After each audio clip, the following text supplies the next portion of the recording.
Começando mais um podcast com negócios diretamente da Web Summit 2024 aqui em Lisboa. Um podcast, uma semana diferente, né? Aquela semana que você já sabe, já conhece, para quem já segue o podcast com negócio, a gente faz essa semana de imersão aqui nos eventos e eu trago os destaques do evento. No caso, agora comigo, um dos destaques dessa, eu posso chamar de caravana. O pessoal fala de missão, chama de caravana, que eu sou da época do Silvio Santos. Dessa caravana de mentes brilhantes, está comigo Orlando Trevisan, da CO2 Life, que é um dos nossos parceiros, das pessoas que fazem parte dessa missão, capitaneada pelo Sebrae, Mato Grosso do Sul, pela Fundect, pelo Living Lab. E é um prazer, Orlando, ter você aqui no podcast com negócios comigo, para a gente bater um papo e você falar um pouco mais sobre a CO2 Life. Obrigado pela sua presença. Eu agradeço você, Dichan, pela oportunidade de estar aqui conversando com você sobre a minha startup, né?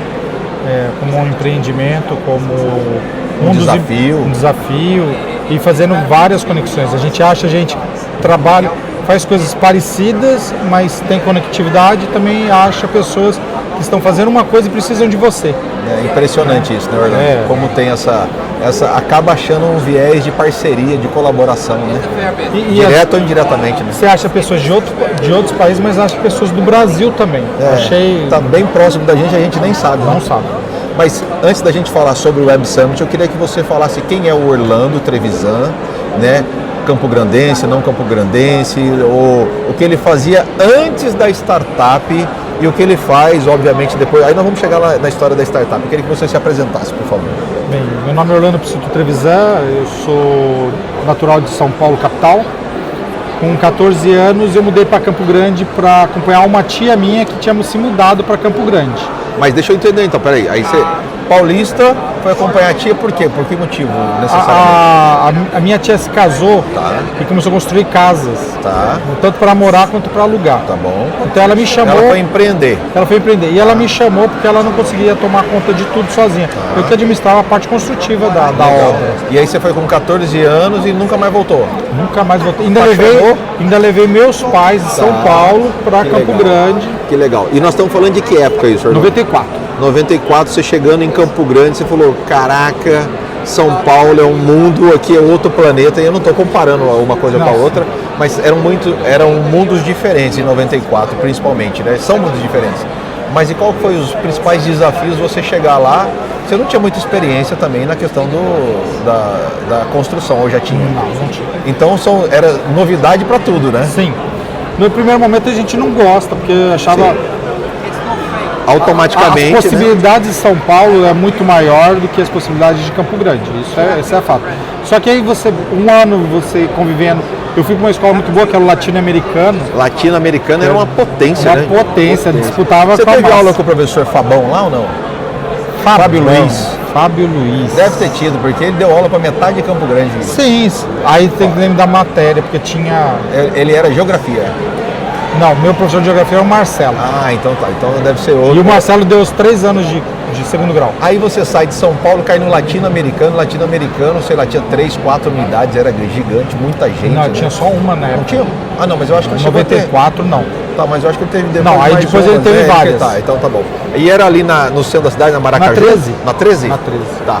E aí você caiu lá um ano e aí começando a trabalhar com a tia? Não, pela escola. A escola tinha um potencial enorme. Tá. Mas aí, você na construção civil também, trabalhava à tarde, estudava de manhã e trabalhava à tarde? Tarde e noite.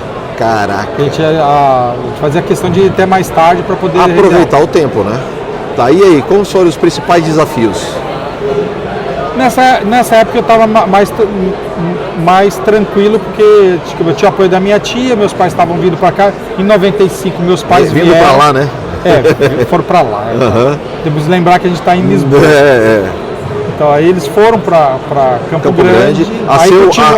Obviamente muito motivado por conta de você também, né? Também. Aí meu pai continuou na parte da construção civil, junto com a minha tia. O seu pai já era da construção civil, Orlando? Meu pai era marceneiro. Que legal. Então a parte de carpintaria. Mas eles estão em Campo Grande ainda, seus pais? A minha mãe está viva, morando em Campinas hoje. Campinas, tá. Meu pai faleceu em 2000. Meus sentimentos. E aí você trouxe eles para perto de você, lá para Campo Grande. Obviamente ficou mais tranquilo, os pais do lado, mais fácil. E como é que você começou a sua vida profissional depois? Você ficou quanto tempo nessa área? E aí como é que você encaminhou a sua vida profissional? Olha, logo em seguida que meu pai chegou, a gente continuou trabalhando. Então, meu segundo grau inteiro foi trabalhando, construindo casa e a parte de marcenaria. Você ganhando um know-how excelente nisso, né? Dentro do negócio, né? Tudo bem que a marcenaria ela é diferente em São Paulo, para a marcenaria de Campo Grande tem uma diferença. Porque em São Paulo você usa muito móveis tem com... um delay aí, né? tem muito... A marcenaria de São Paulo usa muita fórmica e lá não se usa. E a marcenaria Campo Grande é mais aquela marcenaria artesanal, né? Artesanal, que o pessoal assim, quer ver a cor da madeira. E em São Paulo mais prático, né? Tem que durar. É. Tudo tem que durar. Aí, logo em seguida que eu terminei o latino, eu não passei de primeira, eu fiquei em quinto lugar em ciência da computação na Federal. Tá. Não, quinto lugar na lista de espera, mas como não teve desistência, eu não entrei. No outro ano eu prestei de novo, aí entrei para Química. Mas era disputado assim, ciência da computação, Orlando? Era tudo cursos novos. Ciência da computação ainda era noturno, era mais disputado ainda. Ah, entendi. Muita gente já trabalhando que queria Trabalhando fazer, que queria. Né? Tinha mais experiência também. Era quase pau a pau com medicina, as números de vaga. E aí você passou para Química. Aí no outro ano eu passei para Química. Não, mas espera só um pouquinho. De Química para Ciência da Computação eu não entendi nada, galera. Não, era o que eu tenho. Eu falei, eu vou tentar. Era exatas. Eu falei assim, vou tentar. Mas eu fiz 2 anos de faculdade de Química na Federal.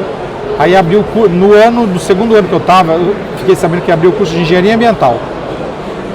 Aí eu tive alguns cursos de perícia ambiental, perícia química na área ambiental. Que eu falei assim, cara, isso é bom. Essa área é promissora. E aí, tem futuro. Tem futuro. E isso a gente está falando de 1999. Estamos falando aí de 25 anos atrás. Exato.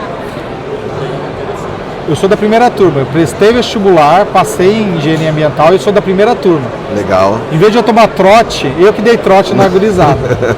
E era aqueles trote meio pesados. Não, aquela época não podemos nem falar hoje, né? Porque a gente não passou por isso, né? A gente só viu acontecer, né? Imagina. A gente estava do lado de fora assistindo. E aí, Orlando, você entrou em 2000 eu comecei a faculdade de engenharia ambiental. Engenharia ambiental, ou seja... Primeira turma. Então vamos lá, só ciência da computação, química, aí foi parar em engenharia ambiental, primeira turma. Mas ainda continuo com programação. E a programação sempre ali do lado, né? Sempre.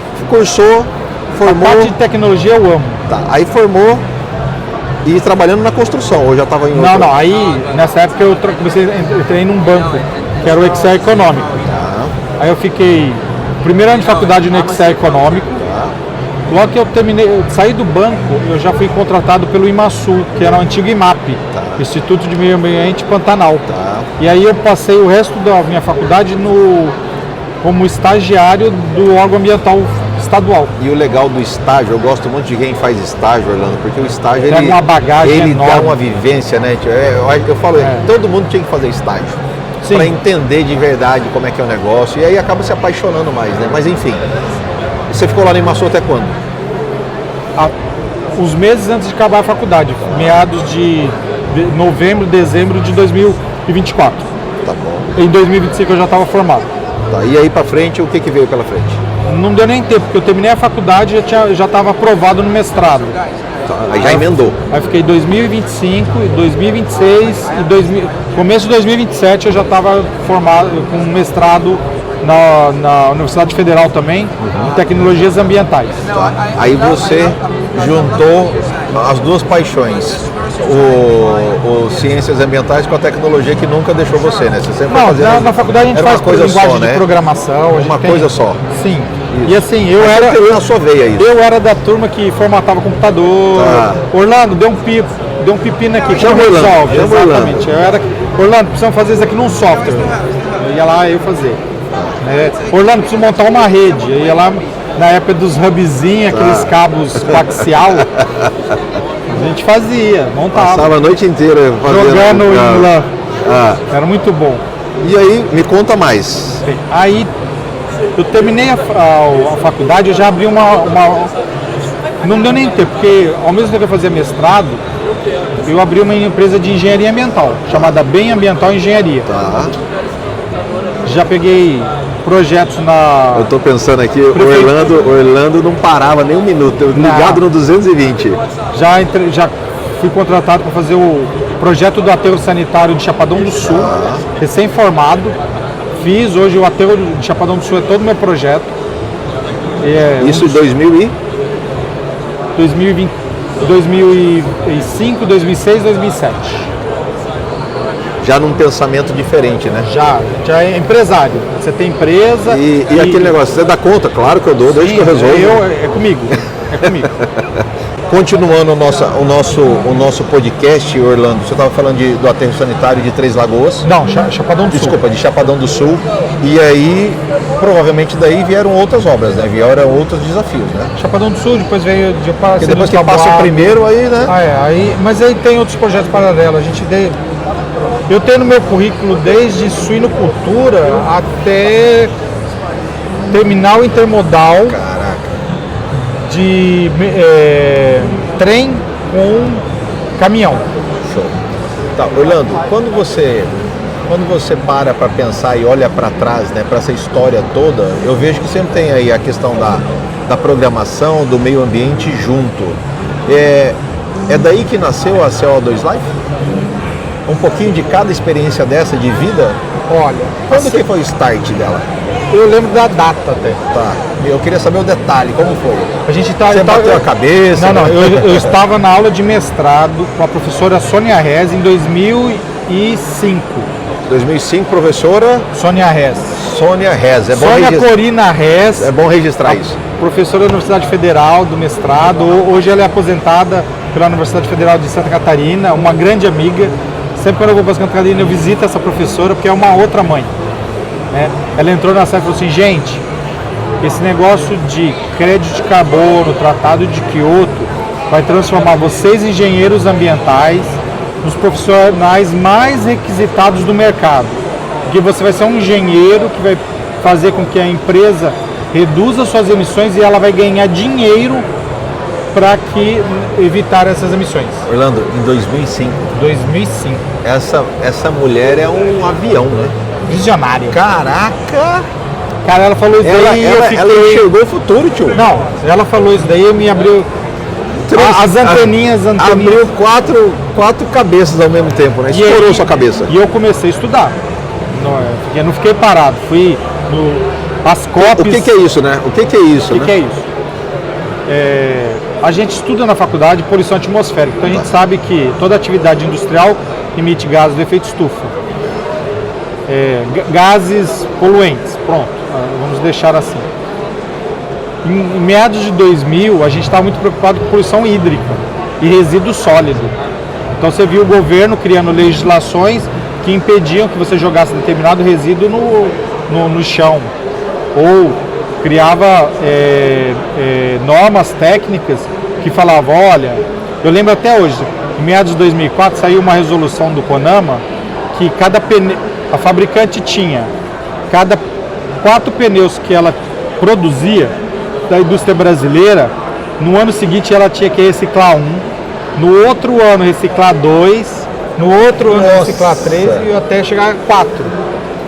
E até hoje é assim, a indústria brasileira de pneus, cada 4 pneus que ela põe no mercado, ela tem que pegar 4 antigos e reciclar. Isso era as leis que estavam assim. Agora, só em 2024, nossa senhora, que está vindo as questões da poluição atmosférica. O governo vai começar a colocar tetos para emissões, e o bom é que essas emissões, seria já uma obrigação como empreendedor, mas independente do governo, independente né? Tem que do ser governo, uma iniciativa, né? Mas como o tratado de Kyoto, porque assim, vamos dar uma volta um pouquinho aí. Nos anos 80 nós tivemos um problema do buraco da camada de ozônio, justamente por emitir um gás artificial, que era o CFCs, que destruía a camada de ozônio. A gente viu essa burrada. Foi o primeiro alarde, né? Alarde internacional. O pessoal entendeu que o problema era grande. A gente estudava no colégio, buraco da camada de ozônio. Mas a gente não tinha muita noção também, né? Mas se falava muito. Sim.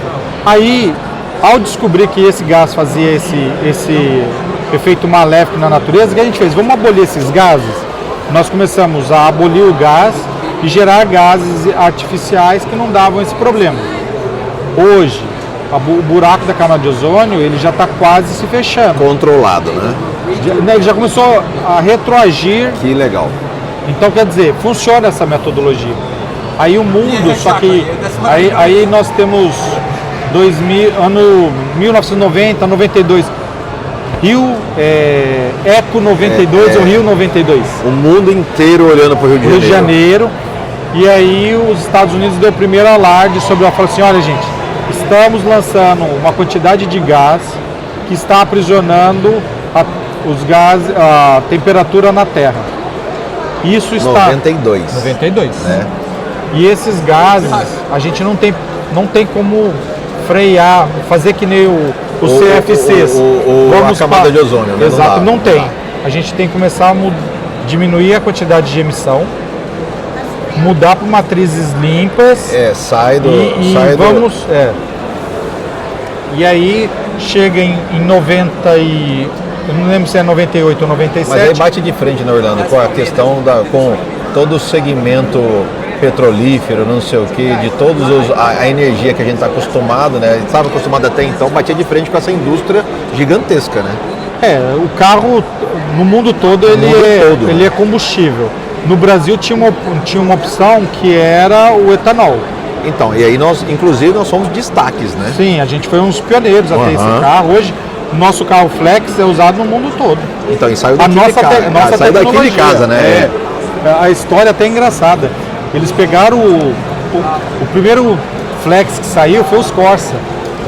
Sério? Sério, o Corsinha, lá em 94, 95. E nós não patenteamos. Os chineses compraram o nosso Corsa, levaram para a China, desmontaram, viram a tecnologia e patentearam.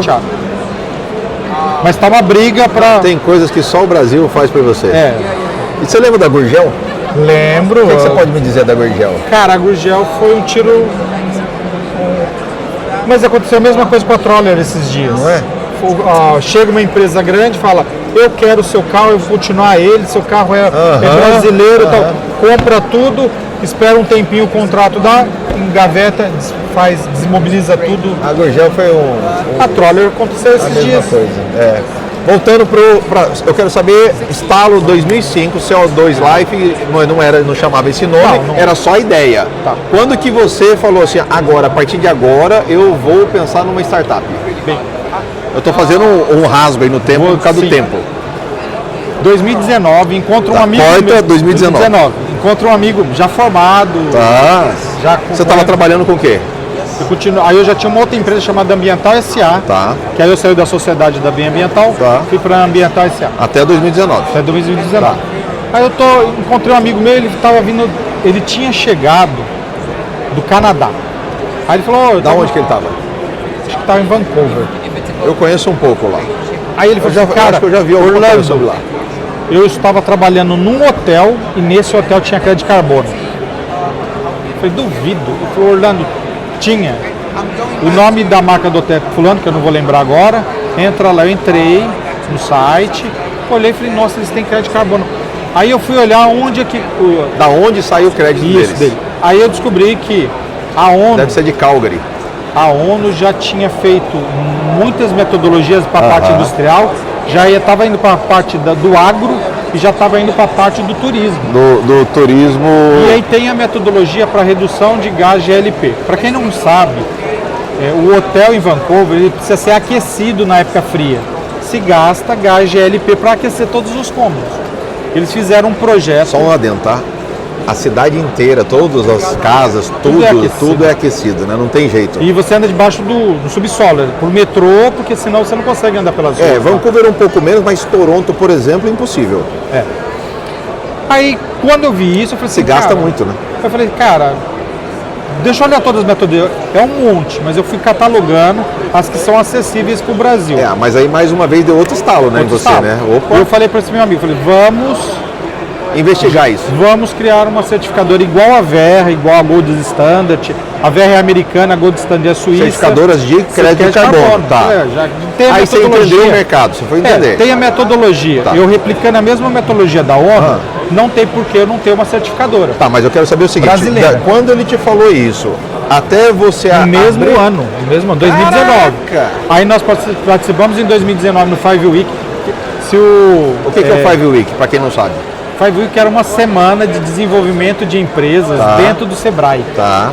Você ficava uma semana inteira Tipo com o Empretec. Era uma veia da Empretec. O Empretec do startup. Exatamente. Tá. Só que não se falava startup em 2019. Não se tinha essa palavra. Olha só. E foi ontem, né? Foi só ontem. para avisar, né? Só para avisar que foi ontem. 2019, aí nós participamos do Empretec. Nós conversamos sobre essa parte Do crédito de carbono. do crédito de carbono. Tá. Mostramos as metodologias. Mostramos as metodologias que podiam. Até o Davi deu uma mentoria para nós, falou assim, bicho, vai para Brasília, vê se isso pode, volta para cá e monta. Vai para o Ministério do Meio Ambiente, conversa Vai com eles. entender esse troço. Vai lá, conversa com eles, se eles falar, bicho, Pode. a gente não vai se intrometer na sua empresa, volta e monta. Eu falei, beleza. Tá, mas aí você estava trabalhando, Eu estava na Ambiental SA ainda. não tinha largado a Não ambiental ainda, tinha tá? nada. Aí não se chamava CO2 Life, não tinha um nome definido. Tá. Aí, final de 2019, veio pandemia, eu e esse meu amigo, que a gente queria muito montar isso. 2020, começando 2020, animado para montar, Sim. pandemia. Aí esse meu amigo fez de tudo, voltou para Vancouver e falou assim, Orlando, eu vou seguir minha Como vida que lá. chama seu amigo? É Astrogildo Júnior. Astrogildo Júnior, tá. E a gente chama só de Júnior, né? Tá. Mas ele foi determinante, né? Não, ele que deu o start. Tá. Né? Eu tinha conversado com um outro engenheiro, muito amigo meu, chamado Leonardo Pinheiro Bezerra, Tá. em 2011, quando saiu a metodologia para o RED+, que era um crédito de carbono no âmbito voluntário para florestas em pé. Então a gente pensava em fazer crédito de carbono para florestas indígenas, Tá. florestas... Tirando a APP Reserva Legal, que não podia registrar, Tá. o pessoal que tinha... Eu tenho uma fazenda que é só floresta. Eu ia fazer esse projeto para esse pessoal. Eu descobri que a certificadora fora do país era uma fortuna. A Verra, a Gold. A Verra nem chamava Verra. Ela chamava... Mas o custo era altíssimo. Quer dizer, Altíssimo. é altíssimo. É altíssimo ainda, né? E aí inviabilizava tudo. E o crédito de carbono... Não, só que tá o seguinte... Até 2011 o crédito de carbono estava um preço bom, $22 a tonelada. Depois você vai me explicar isso, calma. Vamos lá. E aí? O Júnior foi embora. Foi embora. Largou você. Você falou, eu vou tocar. Pandemia parado. Em casa, lendo um monte de coisa. Aí aproveitou o tempo para estudar. Para estudar. Comecei a dar umas... Vi que tinha outras certificadoras aí que eu vim conhecer a Verra, vim conhecer a Gold Standard. Social Carbon, que era uma certificadora brasileira, mas ela foi hoje a origem dela, ela foi comprada pelo Reino Unido. Hoje ela é uma startup, desculpa. Ela é uma empresa de crédito de carbono do Reino Unido. Mas a gente foi vendo as metodologias e tentando sempre emplacar um projeto, não conseguia. A certificação sempre de terceira parte e da certificadora era muito cara. Passou a pandemia. Finalzinho de 2001, aí eu monto a CNPJ. Finalzinho de 2021. 21. Tá. 18 de 10 de 2021, eu chego e falo, Abril. vou montar. Não sabia o nome, liguei para minha irmã que é publicitária, falei assim, preciso de um nome aí para uma empresa. Ela falou, cara, mandou assim, vários nomes, eu gostei do primeiro, CO2 Life, porque sem o efeito estufa natural, não existiria vida na Terra. Entendi. Aí Então, você juntou as duas coisas. Aham. Ela fez logomarca, fez tudo, eu patenteei pronto. tudo. Na hora. Começo de 22, eu já comecei a catalogar alguns projetos mais interessantes. Até alguns eu comecei a escrever, só ficou faltando o registro final, mas a gente mandou para a certificadora. Apareceu novas certificadoras, a do Qatar, que era energia limpa, que é mais fácil de produzir crédito de carbono. Quando surgiu a do Qatar, eu achei um monte de parceiros, porque eles tinham energia limpa. Tá, mas eu preciso que você pare um pouquinho e dar 2 passos para trás. Tá. O que é a CO2 Life? Vamos explicar o que ela faz, o que é e o que ela faz. Ela já nasceu como startup. Tá. Quando eu apresentei essa ideia, quando eu fui no Challenger, expliquei o queria ser, que era ser um hub de projetos de crédito de carbono. Tá, Porque eu falo então, que é um o hub. que é o hub? Isso. O hub é um local onde você concentra vários tipos de atividade. Então, nesse hub... E tem hub de negócio, tem hub de um monte de coisa. No então, caso seria um do... hub de crédito de carbono. Perfeito, A ótimo. pessoa me chega com uma demanda, olha, eu gero um carvãozinho... Então, peraí, então, desculpa de novo. Orlando, o que é crédito de carbono? Porque nós temos que explicar isso, porque nem todo mundo sabe o que é e é importante a gente deixar isso claro. Lá em 92, eles mensuraram que quando a gente faz uma queima incompleta, ou às vezes uma queima completa também. você gera o CO2. E ao cair na atmosfera, ele demora 120 anos para se decompor. E esse gás, conforme os raios infravermelhos passam pela atmosfera, passam por ele aquece um pouco a Terra. Esse é o efeito estufa natural. Só que quando ele bate na atmosfera, ele tem que sair tudo. Ele volta e aí ele encontra de novo. Ele não consegue sair 100%. Ele encontra de novo esse gás, criando um cobertor. Então ele vai aumentando a temperatura da Terra. Não por acaso a nossa temperatura vem aumentando. Vem aumentando. E cada dia que passa, mais ainda. É assim, quanto mais gás, mais a temperatura fica presa. E a questão climática cada vez mais imprevisível. Sim, mas aí eles aproveitaram e falaram assim, mas é só o gás CO2 Life? É só o CO2 que é o problema? Aí eles descobriram que quem faz isso é o CO2, dióxido de carbono, o gás metano, o CH4, o NOx e vapor d'água. Vapor d'água não tem problema. Não é o caso. Agora esses três gases, alguns de enxofre, eu vou esquecer o nome que é meio complicado, que é o FC6. Não, SF6. É sulfeto de enxofre, hexasulfeto de enxofre. Eles são gases que caem na atmosfera e eles aprisionam muito mais a temperatura. E às vezes o tempo dele é maior que 120 anos. Então eles fizeram o seguinte: para cada gás que é feito estufa, vamos colocar um poder de retenção, um poder de aquecimento. O nível, né? O nível de retenção, é isso. O CO2 lá ficou mais abundante, Aí é uma escala, né? O número 1. O metano 120, o óxido nitroso 4.200. Esse é o potencial, a potência dele. E aí está estabelecido então, ou pelo menos uma régua, uma forma de medir isso, né? Medir e ponderar. Ponderar isso, mundo, né? Mundo. Tá. E aí voltando ao que é o crédito de carbono.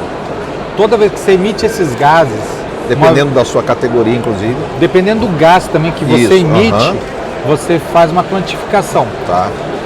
A gente pensa assim, qual é a diferença de uma transportadora de combustível que tem um monte de carretas para uma suinicultura? Às vezes as duas têm o mesmo potencial poluidor. Eu não sabia disso. Porque a carreta está queimando combustível fóssil e a suinicultura está gerando metano dos porcos. Entendi. Aí como... Dependendo do tamanho também. Preciso de 120 toneladas de emissões das carretas para 1 tonelada da suinicultura de metano. E dependendo da suinicultura, 1 tonelada é... Aí que gera o crédito de carbono. Isso. A ideia é pagamento pela regressão do gás, por evitar o gás ou por sequestrar o gás. Tá, ainda não entendi. Então eu tenho lá 120 carretas. Eu gero 120 toneladas. Então, vamos pensar agora na parte de mercado. Tá. Em que momento eu vou compensar a suinicultura para que ela deixe de emitir essa 1 tonelada de metano? Tá. Vai ter que ser um pagamento, ela fazer um processo, um trabalho ambiental de reduzir essas emissões e eu vim pagar ela. Então esse pagamento é monetário. Então eles criaram uma moeda, posso dizer que foi a primeira moeda internacional a nível global chamada crédito de carbono. Tá. Antes do Bitcoin, né? Antes só para falar disso. Há muitos anos. Mas eu quero entender, eu sou dono da suinicultura lá. Hoje não tem nenhuma lei que te obrigue a fazer nada. É isso que eu quero deixar claro. Isso é opcional. Opcional. Perfeito. Mas eu lá estou produzindo em 1 tonelada, eu estou produzindo metano, né? De metano eu estou mandando isso Para a para a atmosfera. Mas eu, quanto empresa, quero fazer a minha parte. Fazer a sua parte. Isso. Aonde entra CO2 Life nisso? A suinocultura nos procura e fala assim, eu quero reduzir minhas emissões de metano. A gente descobre qual é o melhor biodigestor que vai ser instalado na empresa. O que é biodigestor? Toda a parte de fezes e urina, a parte... Os resíduos que a produção deixa. Em vez de ir para lagoas abertas, elas vão para dentro de um biodigestor fechadinho. Em vez de eu descartar ela no leito do rio, vai para esse biodigestor. Tá. Esse biodigestor, as bactérias ficam lá, temperatura controlada, ele gera muito metano, mas ele acelera o quê? Aquelas lagoas iam demorar da entrada dela até a saída, que são várias lagoas, ela demoraria tipo 90 dias para digerir toda essa parte. Sem contar toda o estrago que ela vai fazendo junto, né? As lagoas, a função delas é um tratamento, mas é um tratamento aberto, meio que natural. O biodigestor faz, às vezes, processos em 14 dias. O que ela ia demorar 90 dias para chegar no rio, ele faz em 14 dias. Então vai lá, o Orlando vem, faz um estudo da propriedade, da produção e determina qual é o biodigestor mais apropriado para aquela produção. Sim. Começa a se produzir. Começa com metano. Um sensor indicando a concentração de metano que tem no biodigestor. Tá. A hora que chega uma concentração muito boa de metano, eu vou lá e sugo isso e queimo. Isso tudo registrado. Registrado. Tá. Desde a captação, desde da tudo queima, monitorado. Tudo monitorado. Tudo monitorado. Aí, quando eu faço isso, eu queimo, eu estou tirando, vamos supor, eu estou tirando 10 toneladas de metano da atmosfera. Em vez de eu ganhar 120 toneladas, em vez de eu ganhar 1.200, vamos arredondar, uma tonelada. Em vez de eu ganhar uma tonelada só de crédito de carbono, eu estou ganhando 120 toneladas de crédito de carbono. Só que desconta uma.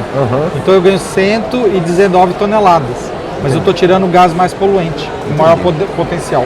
Entendi. Aí naquela etapa, naqueles níveis, você está com um nível maior, digamos assim. Sim, ali né, do que o outro. Tá. E aí eu vendo isso, eu ganho como nisso? Esse crédito de carbono é registrado numa entidade. A CO2 faz esse processo. Faz esse projeto e registra numa certificadora, seja ela internacional e agora nacional. Beleza, aí você registra lá. Registro. Registrou lá, toda vez que eu faço monitoramento e mando para lá, vai aumentando meus créditos de carbono. Show. Aí vem uma empresa que está ou fora do país, uma multinacional. E está precisando de ela, por leis, às vezes, de outro país, ela é obrigada, às vezes, a compensar suas emissões. Isso. E aí ela procura alguém que tenha aquela quantidade. E aí eu tenho crédito. E você vende. E aí eu vendo. Entendi. Então você está fazendo um serviço ambiental e sendo remunerado por esse serviço ambiental. Show de bola. Então todo mundo ganha, o planeta ganha com isso. Ganha. Deixa eu só falar outro tipo. Eu falei do sequestro de carbono. Tá. Eu tenho uma área degradada. O que eu faço? Eu planto árvores,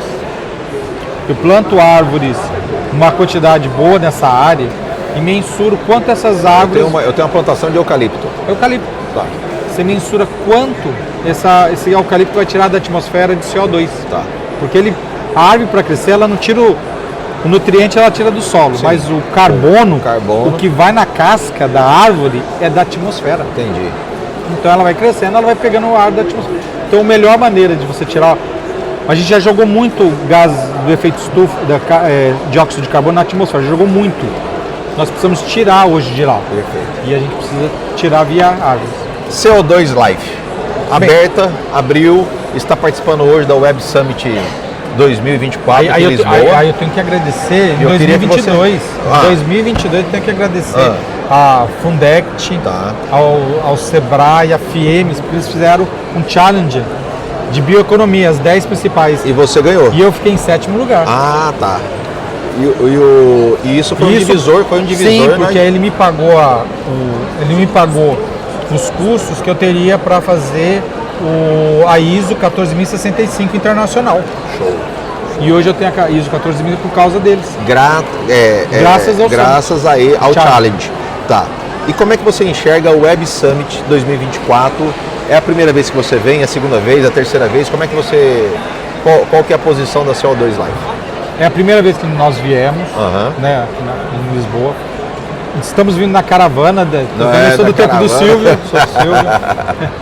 Aí eu tô vindo na caravana de Campo Grande, mas eu tinha sido escolhido primeiro que todo mundo porque eu vim pela Apex. Tá.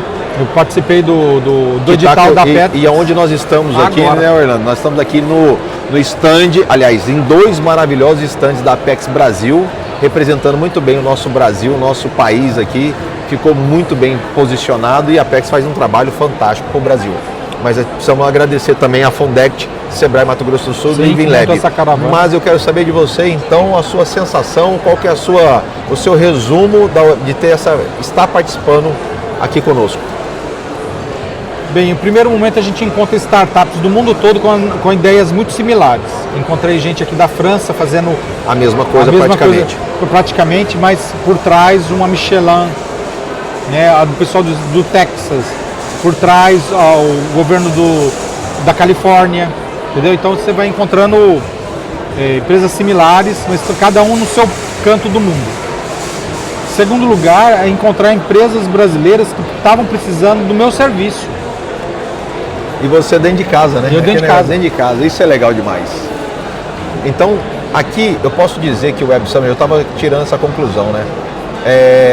É um hub gigantesco de conexões, né?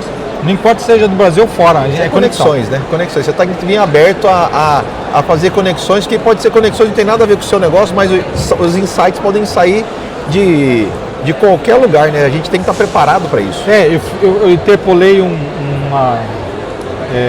palestrante que era de uma empresa de fomento do Principado dos Árabes, que quer investir em imobiliário ou energia no Brasil. Que legal. Aí eu cheguei nele e falei assim, olha, que tipo de energia vocês querem para eles? Ele falou assim, você é da parte do quê? Eu falei, quero de carbono, energia limpa. Aí ele falou para mim assim, eu quero hidrogênio verde. Aí eu falei assim, mas a logística é complicada, porque hidrogênio verde você pega energia solar, eólica, sim. passa por uma hidrólise e gera hidrogênio, armazena ele. E manda para lá, né? Então ele falou para mim assim, a logística não é problema, meus petroleiros voltam vazio para a Arábia. Ele está querendo usar a logística reversa. A logística reversa, porque tem espaço para isso, e bastante espaço, né? Bastante espaço. Né? Aí eu falei assim, cara, eu conheço uma planta só no Brasil todo de hidrogênio. Eu fui lá ver a questão do crédito de carbono. Eles não geram crédito de carbono porque eles geram combustível. Quem gerar esse hidrogênio, vamos supor que a termoelétrica de um país, vamos colocar Polônia, pega o hidrogênio, que ela queima gás GLP, alto potencial de CO2, e ela troca para o hidrogênio, é nesta planta que gera o crédito de carbono. Então eu fui dar essa consultoria, eles achavam que eles tinham crédito de carbono. Não tem, então. E na verdade, quando o pessoal dos Emirados Árabes ponderou, eu falei, eu consigo fazer a conexão, só que quando vocês forem fazer o crédito de carbono lá, é comigo. Aí eu falei, não, isso não tem problema, isso não tem, gerando crédito de carbono, mas eles querem hidrogênio verde. Então essa coisa... E não tem nada a ver com a minha... Não, mas é a conexão, né? É a conexão. Faz parte do negócio. Para finalizar, qual que é o seu recado para quem está ouvindo o podcast Com Negócio, para quem pensa em vir no Web Summit, para quem pensa em buscar o Sebrae, a Fundect, o Living Lab, qual que é o seu recado como empreendedor, como um profissional que sempre pensou à frente, porque esse segmento que você escolheu para a vida, né, é um segmento que a gente trata de futuro e nem muitas das vezes ele não é palpável, né? Mas ao longo do tempo ele vem tomando uma proporção gigantesca e importância gigantesca e tem muita gente que ainda não acordou para isso. Qual é o seu recado? Olha, o meu recado, o caminho das pedras veja os editais, tanto da Fundect quanto Mas isso é de tudo, né? De todas as startups, de todos os segmentos. Isso. O cara se a pessoa quer trabalhar com tecnologia de ponta, é bom ele sempre olhar os editais, porque às vezes aquele edital vai te abrir a porta e vai fazer você ficar conhecido no mercado. Hoje eu sou conhecido no mercado por causa da quando tem alguma coisa, questões, mudanças climáticas. E aí eu até fui convidado, por causa de ser uma certificador de crédito de carbono, trabalhar com isso, eu fui convidado para dar aula na Universidade Federal. Legal. E hoje eu dou aula na Universidade Federal na matéria de mudanças climáticas e crédito de carbono. Mas aí atrás disso tem um background gigantesco também que, né, não é só o edital, né, Orlando? Tem que ter uma história de vida aí fantástica. Parabéns pela sua história. Não é tão simples assim, né? Mas o importante, o que eu queria chegar e concluir, né, falando de você, Orlando, eu não conhecia você, fiquei conhecendo na caravana nossa, na nossa caravana. Primeiro, parabéns pela sua história. Obrigado. Tá? Pelo um pedaço da sua história, tem muita coisa por vir aí. E parabéns por trazer isso para o nosso estado, né? Porque é um diferencial também para o nosso estado. A gente sabe que isso... A gente está do lado do Rio de Janeiro. Do Rio de Janeiro, do stand do Rio de Janeiro. Eu fui falar isso daí para eles, sou uma startup do Mato Grosso do Sul. Ela falou assim, você está no Mato Grosso do Sul, toma meu cartão, quando a gente estiver lá no Brasil, venha aqui para você, porque a gente está precisando desenvolver a nossa parte de petroquímica, petroleira, e não tem ninguém falando sobre isso. Até tem, eles falam assim, até tem gente falando sobre isso, mas eles não chegaram no ponto onde você está. Então, o que mais me deixa emocionado, parabéns de coração, é saber que você está no nosso estado. Querendo ou não, o Mato Grossense de raiz, sim, de coração. Então, parabéns pelo seu trabalho. Quanto mais o nosso estado poder explodir nesse mundo inteiro, eu fico cada vez mais feliz, porque a gente tem aqui várias histórias empreendedoras e de visionários. Então, parabéns pela sua história. Obrigado pela sua participação no nosso podcast com o negócio. E fica aqui o meu convite. Sempre que você tiver uma novidade, sempre que você quiser trazer alguma coisa diferente, Djan, podemos conversar? Estou trazendo, aconteceu isso, tenho novidade sobre aquilo. A novidade mais legal é que ontem, hoje é dia 14? 14 de novembro de 2024. Ontem, dia 13, saiu a lei, a PL, foi aprovada a PL 182 do mercado de crédito de carbono brasileiro, regulado. Agora só vai para a sanção presidencial. A hora que assinar, nós temos vai existir as primeiras obrigações. Até então não tem, não tinha, para se controlar os gases de efeito estufa. E aí eu quero a gente vai gravar um outro podcast para falar sobre essa lei depois, então fica combinado. Para quem quiser entrar em contato com a CO2 Life, aonde que entra, quais são os canais? www.co2life.com.br. Só lembrando, CO2 e o Life, que é vida em inglês, né? Life tudo junto, né? .com.br. Com 2 é numeral, né? Ou pelo telefone, que é o 67 99865-2109. Instagram tem? Tem lá, co2life.oficial. Esse é o meu amigo Orlando Trevisan, diretamente de Lisboa, na Web Summit 2024. Foi um prazer te conhecer. Parabéns pelo seu trabalho, já falei isso. Volte sempre, o podcast com o negócio é a sua casa, é a casa da CO2 Life. Obrigado, meu amigo. Obrigado você, tchau. Tamo junto, agora vamos pro bacalhau, que é o que mais importa. Verdade. Um abraço a todos, valeu!